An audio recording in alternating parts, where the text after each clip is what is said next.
Student, welcome to success sign. I hope आप सभी बहुत अच्छे से होंगे और अपने आने वाले एग्जाम की तैयारी भी बहुत अच्छे से कर रहे होंगे। तो आज हम लोगों को क्या पढ़ना है, गेस्टाल्टवाद का सिद्धांत ना। क्या गेस्टाल्टवाद का सिद्धांत में हम लोग क्या देखेंगे, पहले हम लोग देखेंगे गेस्टाल्ट का अर्थ क्या होता है।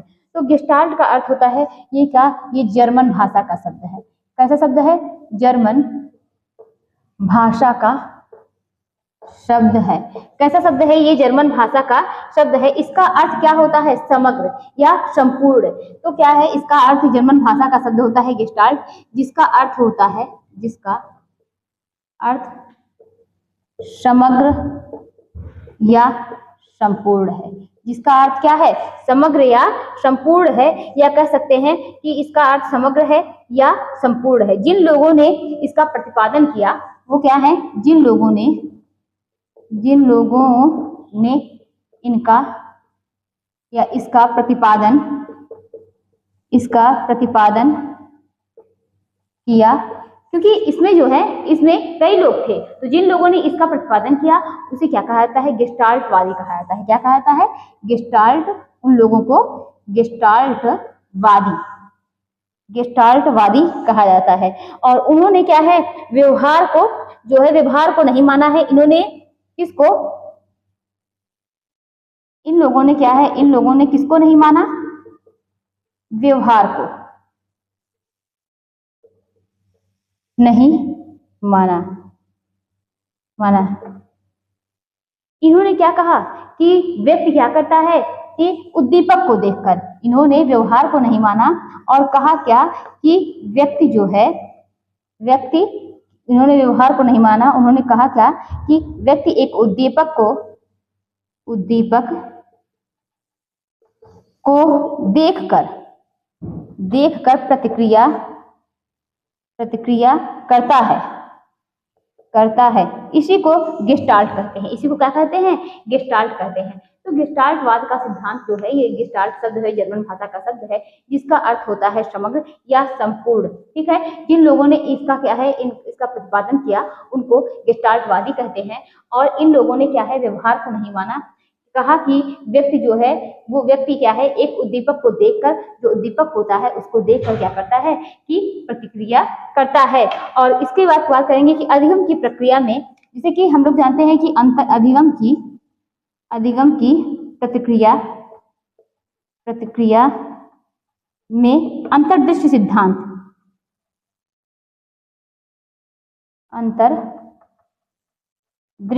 अधिगम की प्रक्रिया में अंतर्दृष्टि सिद्धांत न होकर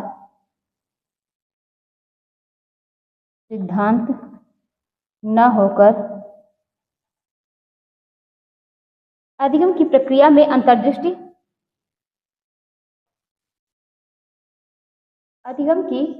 में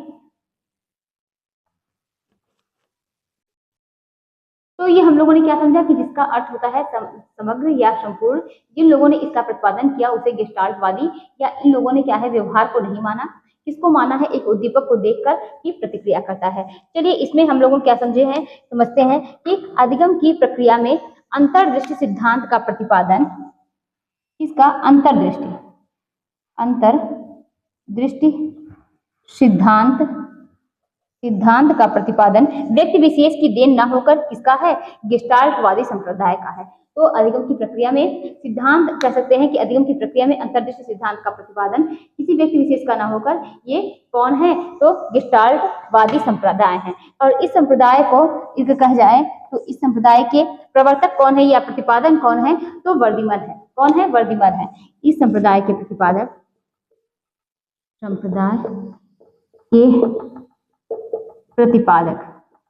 कौन है, वर्दिमर है। ठीक है, इस संप्रदाय के प्रतिपादक कौन है, वर्दिमर है। और क्या देखते हैं, इन्हें फादर ऑफ गेस्टाल्ट बोलते हैं। क्या बोलते हैं, फादर ऑफ गेस्टाल्ट किसको बोलते हैं, वर्दिमर को बोलते हैं। फादर ऑफ गेस्टाल्ट किसको बोलते हैं, वर्दिमर को बोलते हैं। गेस्टाल्टवाद का सिद्धांत हम लोग पढ़ रहे हैं। गेस्टाल्ट जर्मन भाषा का शब्द है, जिसका अर्थ है संपूर्ण ना, या समग्र बोल सकते हैं। और इस संप्रदाय के प्रतिपादक कौन है, तो वर्दिमर है, और इन्हें फादर ऑफ गेस्टाल्ट भी कहा जाता है।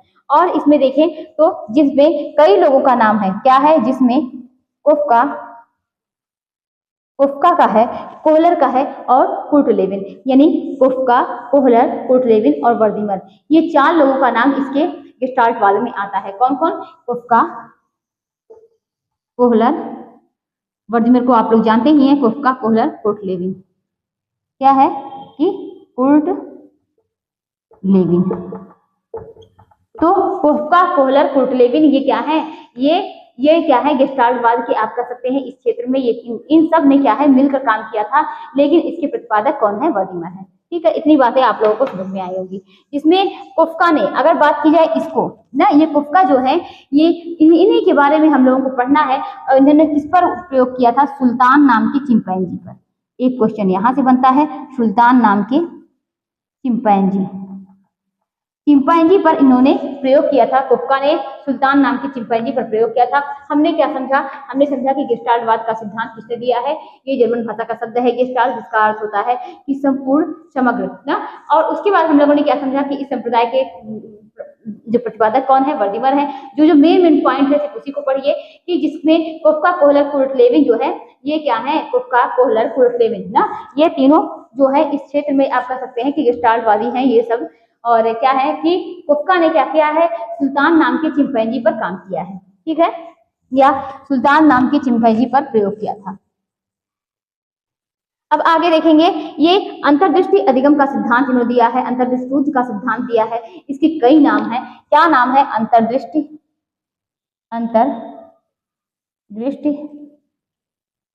अधिगम का सिद्धांत, अंतर्दृष्टि अधिगम का सिद्धांत दिया है। इसे किस किस नाम से जानते हैं? गेस्टाल्ट सिद्धांत, गेस्टाल्ट सिद्धांत के नाम से जानते हैं। और किस नाम से जानते हैं? संपूर्णता का सिद्धांत, संपूर्णता का सिद्धांत के नाम से जानते हैं। और थर्ड नंबर की बात की जाए तो शूज का सिद्धांत, क्या कहते हैं? शूज का सिद्धांत कहते हैं। फिर फोर्थ नंबर की बात की जाए, पूर्णाकृति का सिद्धांत, पूर्णाकृति का सिद्धांत। ठीक है, हमने क्या समझा कि कोई भी हम लोग अगर थ्योरी पढ़ रहे हैं, किसी का भी पढ़ रहे हैं, चाहे वो किसी भी कोई भी चीज हम लोग पढ़ रहे हैं, तो उसमें क्या पढ़ रहे हैं? सबके कई नाम हैं। अंतर्दृष्टि अधिगम का सिद्धांत, इसके गेस्टाल्ट सिद्धांत कहते हैं, पूर्णाकृति का सिद्धांत बोलते हैं, और क्या बोलते हैं? सूझ का सिद्धांत। और उसके बाद क्या है? पूर्णाकार संपूर्णवाद, कुछ भी बोल सकते हैं। पूर्णाकार संपूर्णवाद का सिद्धांत, ये सब क्या है? ये सब अंतर्दृष्टि अधिगम के सिद्धांत हैं। और इस सिद्धांत के प्रतिपादक जो है, हमने क्या समझा कि 4 लोगों ने मिलकर किया था। कौन कौन? तो कोफ्का, कोहलर, कुर्टलेविन और वर्दीमर। वर्दीमर क्या है? इसके प्रतिपादक हैं। इसके तो गेस्टाल्टवादी सिद्धांत के प्रतिपादक हैं। ठीक है, क्लियर हुआ होगा। 4 लोगों ने मिलकर किया था। क्या क्या नाम है वो हम लोगों ने देखा। उसके बाद हम लोग क्या देखते हैं कि वस्तुतः व्यवहारवादियों द्वारा यह प्रस्तुत की गई अवधारणा असंतुष्ट होकर इन्होंने इस पर क्या है? प्रयोग किया था। ये व्यवहारवादी अवधारणा से किससे?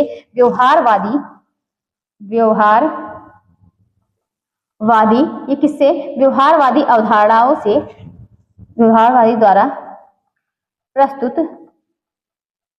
की गई अवधारणाओं से क्या थे? ये असंतुष्ट थे ना। और इन्होंने क्या बनाया? संज्ञानात्मक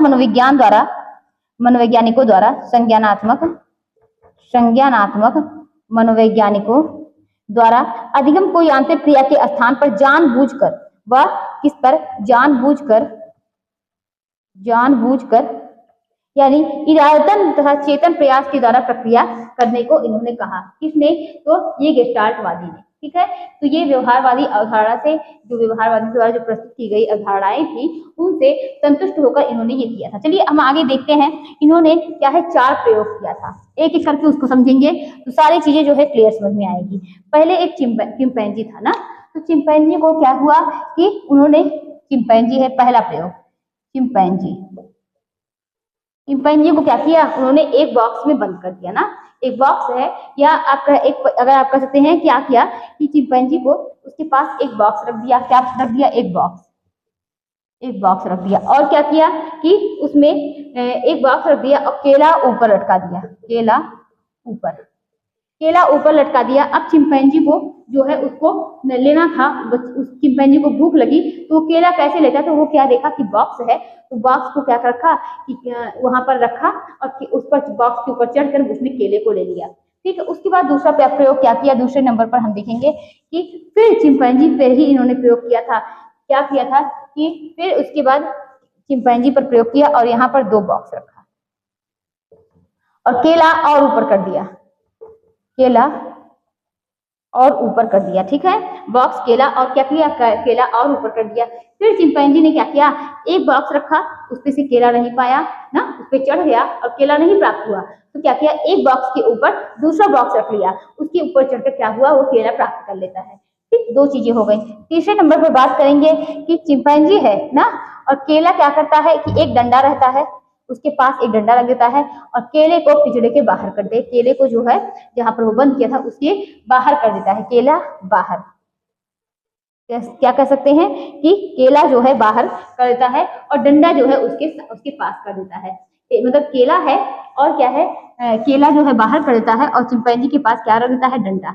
अब चिंपैंजी जो है उसको भूख लगती है, तो वो क्या करता है, उसमें जहां पर वो बंद रहता है उसमें से क्या करता है कि वो डंडा लेकर वो केले को पास खींच कर, भूख लगती है तो केले को प्राप्त कर लेता है। ठीक है। फिर चिंपैंजी के पास क्या करता है कि वो जो 2 डंडा रखता है, कितना, 2 डंडा रखता है और उसके बाद केला क्या है, केला थोड़ी और दूरी पर रख देता है।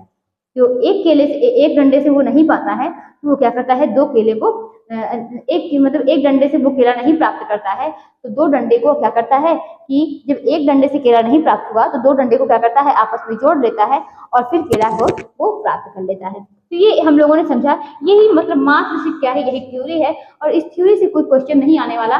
मात्र ये पूछा जाएगा कि किस पर प्रयोग किया गया है, किस पर उन्होंने किया था, तो चिंपैंजी पर किया था और इनका नाम क्या था, सुल्तान। क्या नाम था, सुल्तान था। और किस पर प्रयोग किया था, चिंपैंजी पर। ठीक है।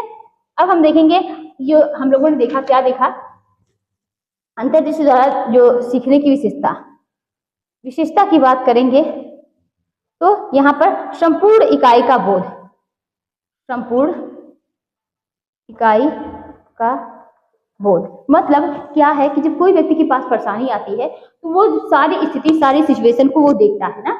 अब उसने, चिंपैंजी ने क्या किया कि वो देख रहा है केला ऊपर है, वो प्राप्त नहीं कर पा रहा है, फिर उसका ध्यान क्या है कि डंडे पर गया, किस पर गया, बॉक्स पर गया।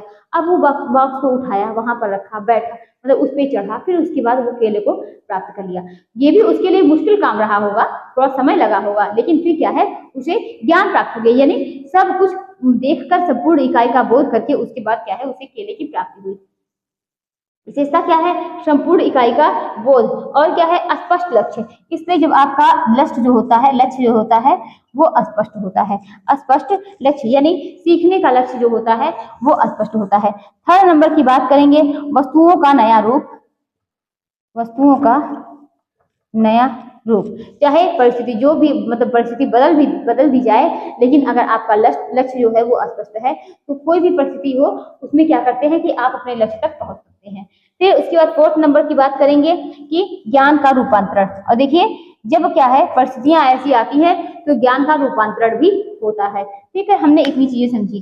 अब हम क्या बात करेंगे कि अंतर्दृष्टि शारीरिक मानसिक क्षमता पर क्या करती है कि निर्भर करती है। किस पर, शारीरिक और मानसिक क्षमता पर निर्भर करती है। अंतर्दृष्टि जो होती है वो शारीरिक मानसिक क्षमता पर निर्भर करती है और यह क्षमताएं जो होती हैं वो भिन्न भिन्न होती हैं। मतलब इसमें ये भी है कि जो, मतलब आप कह सकते हैं कि वो जो सुल्तान, मतलब जो चिंपैंजी लिया गया था, वो अगर बात की जाए तो वो जानवर ही क्या होता है, एक बुद्धिमान जानवर होता है।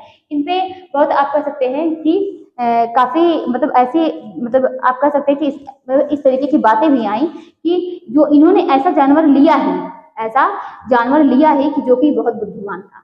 कैसा जानवर, ऐसा जानवर लिया है जो बहुत बुद्धिमान था और सबकी परिस्थितियां, सबकी मानसिक जो होते हैं, आप कह सकते हैं शारीरिक और मानसिक क्षमताएं जो होती हैं वो अलग अलग होती हैं और सारे ये चीजें क्या होती हैं, शारीरिक और मानसिक क्षमताओं पर निर्भर करता है। तो गेस्टाल्टवाद का सिद्धांत में सिर्फ इतनी चीजें थी। अब नेक्स्ट हम लोग कौन सी थ्योरी पढ़ेंगे, ऊरी ब्रोफेन ब्रूनर की। किसकी, तो ऊरी ब्रोफेन ब्रेनर।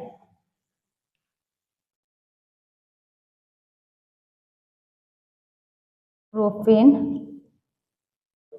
ब्रेनर का सिद्धांत। चलिए इसको देखते हैं। ये इनके सिद्धांत को पारिस्थितिकी का सिद्धांत कहते हैं। इनके सिद्धांत को क्या कहते हैं, पारिस्थितिकी का सिद्धांत कहते हैं। तो इनके सिद्धांत को पारिस्थितिकी का सिद्धांत कहा जाता है। और क्या कह सकते हैं, ये कहाँ के थे, तो ये जो है ये ऊरी ब्रुफेन थे, ये कहाँ के रहने वाले थे, तो रूस के रहने वाले थे। ये कहाँ के थे, रूस के थे। लेकिन इन्होंने अपना प्रयोग कहाँ पर किया था, अपना प्रयोग जो है वो कहाँ पर किया था, वो अमेरिका में कर रहे थे। हमने क्या समझा, ऊरी ब्रुफेन ब्रुनर का सिद्धांत जो है ये क्या है, पारिस्थितिकी का सिद्धांत के नाम से जाना जाता है। ये रूस के रहने वाले थे और लेकिन अपना प्रयोग कहाँ पर कर रहे थे, तो अमेरिका में कर रहे थे। इतनी सारी बातें हमने बस समझी। इन्होंने पारिस्थितिकी के कितने पारिस्थितिकी के कितने 5 सिद्धांत, 5 सिस्टम बताए हैं। कितने, 5 सिस्टम बताया है। चलिए एक एक करके इसको समझते हैं। पहला क्या है, जो पहला सिस्टम है वो माइक्रो सिस्टम है, मेसो सिस्टम है, और क्या कह सकते हैं, एक्सो सिस्टम है। एक एक करके समझेंगे। पहला माइक्रो सिस्टम,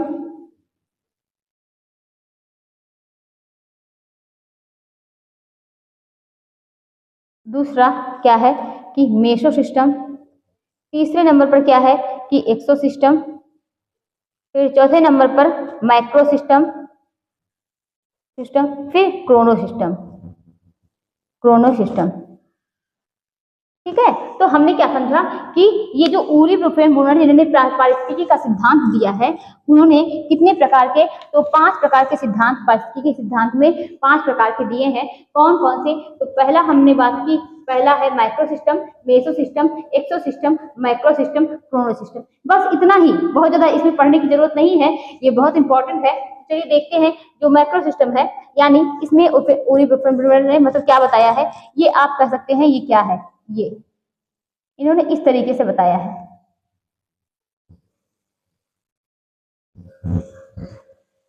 ठीक है, तो हम क्या समझेंगे, मतलब जो बच्चे का विकास होता है वो जो सबसे करीबी होता है, उसके सबसे करीब क्या है, हमने क्या समझा कि ऊरी ब्रुफेन ब्रुनर ने बताया कि बच्चा जो है जब बच्चे का विकास होता है, विकास अपने वातावरण, बच्चा का विकास अपने वातावरण, स्कूल, माता पिता, यानी जो कि आप कह सकते हैं जो सबसे घनिष्ठ है, जो बच्चे का विकास जहाँ प्राथमिक स्तर पर शुरू होता है, यानी आप कह सकते हैं कि बच्चे का विकास माता पिता, स्कूल, और क्या कह सकते हैं, माता पिता, स्कूल, अपने वातावरण। तो ये सब किसके अंतर्गत आते हैं, माइक्रो सिस्टम के अंतर्गत आते हैं। तो यहाँ पर माइक्रो सिस्टम हो गया। सेकेंड नंबर पे बात करेंगे कि माइक्रो सिस्टम क्या है, स्कूल हो गया, माता पिता हो गए, आसपास का वातावरण हो गया, ये सब क्या है, ये सब माइक्रो सिस्टम है। यानी बच्चा जैसे सीधे जुड़ा है, इन सबसे बच्चा क्या है, स्कूल से सीधे जुड़ा है, माता पिता से सीधे जुड़ा है, यानी हम कह सकते हैं बच्चा जिससे सीधे जुड़ा है।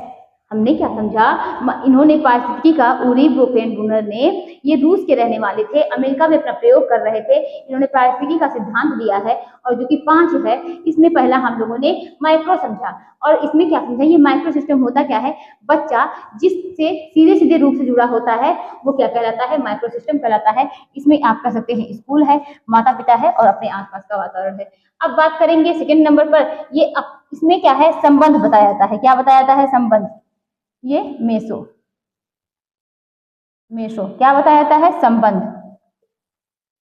संबंध इसमें बताया जाता है, यानी जो बच्चे के पास में है उनका बच्चे से संबंध, यानी जो बच्चे के क्या है, पास में है, माता पिता का बच्चे से संबंध, ये तो क्या है, ये उनके सबसे करीबी है। लेकिन सेकंड नंबर पर हम उसके संबंध की बात करते हैं, बच्चे के माता पिता से क्या संबंध है, स्कूल का क्या है, और आसपास का वातावरण उनका उसमें क्या संबंध है। तो यहाँ पर संबंध की बात की जाती है।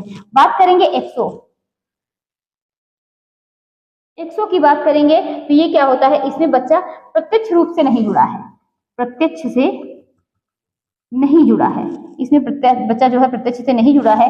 यानी एक्सो जो होता है वो थोड़ी सी ज्यादा दूरी, यानी आप क्या कर सकते हैं, जैसे कि आप कह सकते हैं कि यानी बच्चे के द्वारा धीरे जो दूर हो रहा है माइक्रो से क्या हुआ, मेसो, मेसो से थोड़ा दूर, यानी आप कह सकते हैं इसमें अगर एग्जाम्पल के तौर पे तो सामुदायिक, सामुदायिक संस्था।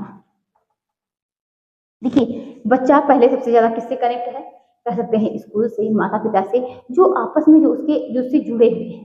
फिर उसके बाद वो थोड़ी सी दूरी पे गया ना, बच्चा थोड़ा सा बड़ा हुआ, तो इन सबसे नहीं, उसका संबंध किससे किससे है, बच्चा का जिसे सीधे सीधे मतलब हम कह सकते हैं ये जुड़ा है, उसका माइक्रो हो गया। मेसो से हमने क्या समझा कि उसका संबंध की बात होती है, कि जैसे कि माता पिता का बच्चे से संबंध, स्कूल का, टीचर्स का, जो आसपास के वातावरण में है उसका बच्चे से संबंध क्या है। एक्सो की बात करेंगे तो बच्चा है, अब देखिए स्कूल तक पहुंचा, अब क्या है वो और उससे दूरी पर है ना, तो यानी यहाँ पर सामुदायिक संबंध है। क्या है, सामुदायिक संबंध है। और सामुदायिक संबंध में क्या देखेंगे कि यहाँ पर दायरा जो बढ़ रहा है, यानी कि बच्चा जो है और दूर, मतलब जो दायरा बच्चे के प्रति क्या है और बढ़ रहा है, तो ये यहाँ पर सामुदायिक संबंध हो गया। चलिए बात करते हैं मैक्रो की। मैक्रो की इसमें क्या आता है, सोशल कल्चर आते हैं, सोशल कल्चर, वैल्यू, वैल्यू। अच्छा बात करेंगे क्रोनो की, तो इसमें क्या आता है, इसमें सामाजिक ऐतिहासिक घटना आती है। क्या आती है, सामाजिक ऐतिहासिक घटना। तो ये क्या है, 5 प्रकार के सिस्टम है, हम लोगों ने इसको समझा। ठीक है,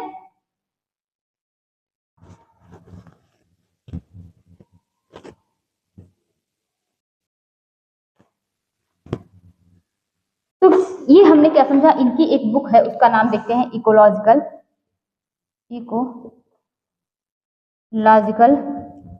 human development, ecological human development. ये क्या है, इकोलॉजिकल ह्यूमन डेवलपमेंट सिस्टम। ये कब दिया, 2000 में दिया। कब दिया, 2000 में इन्होंने दिया। ठीक है, इतनी बातें क्लियर हुई। अब आगे हम लोग क्या देखते हैं, ये तो बात हो गई इकोलॉजिकल ह्यूमन डेवलपमेंट सिस्टम, इसकी बात हो गई। अब बात करते हैं ये, अब हम लोग नेक्स्ट थ्योरी देखेंगे, कोहलबर्ग का नैतिक विकास का सिद्धांत। किसका, कोहलबर्ग का, कोहलबर्ग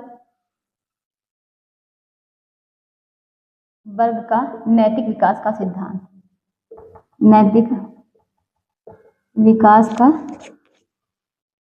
सिद्धांत। इन्होंने क्या दिया है, कोहलबर्ग के नैतिक विकास के सिद्धांत, इसको बोलते हैं मोरल डेवलपमेंट। क्या बोलते हैं, मोरल डेवलपमेंट। इन्होंने अपने प्रयोग में पूर्ण रूप से पुरुषों को लिया है। किसको लिया है, पुरुषों को।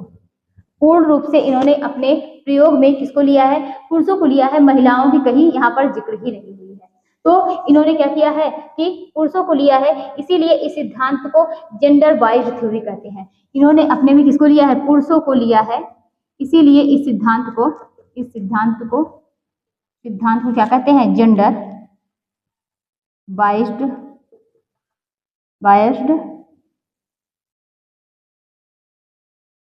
थ्योरी भी कहते हैं। इन्होंने इसको क्या कहते हैं, जेंडर बाइज्ड थ्योरी भी कहा जाता है।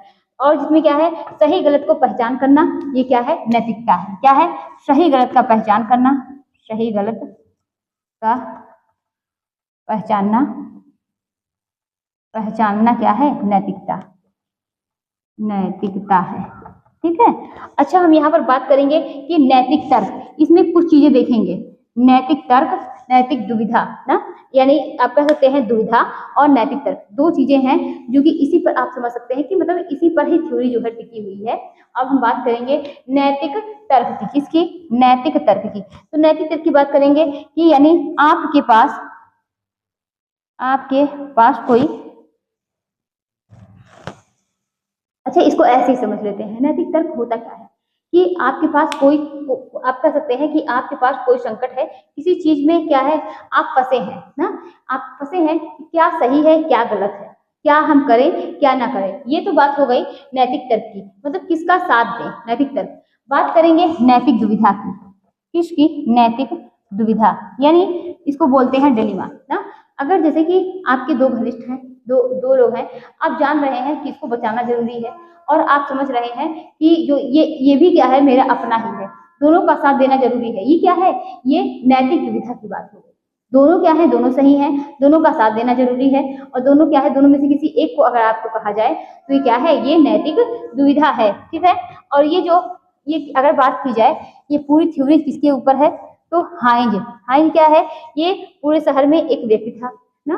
हाइंज क्या है, पूरे शहर में आप कह सकते हैं हाइंज जो है एक व्यक्ति था जो क्या कर रहा था कि आप कह सकते हैं कि एक व्यक्ति था, और ये यहाँ पर देखिए, मान लीजिए यहाँ पर लिख दिया हमने हाइंज, और ये एक व्यक्ति था। हाइंज क्या है, ये एक व्यक्ति था जिसके पास जो है हाइंज जो है जाता है, और एक व्यक्ति था इसके पास क्या था, मेडिकल स्टोर, आप समझ सकते हैं क्या है, मेडिकल स्टोर, ठीक है।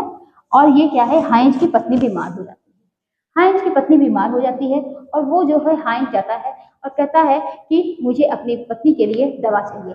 इसके पास पैसे नहीं रहते हैं, और ये कहता है मुझे दवा चाहिए, मुझे दे दो। तो वो कहता है कि नहीं, क्या है, पहले मुझे पूरे पैसे लेके आओ, तब मैं दवा दूंगा।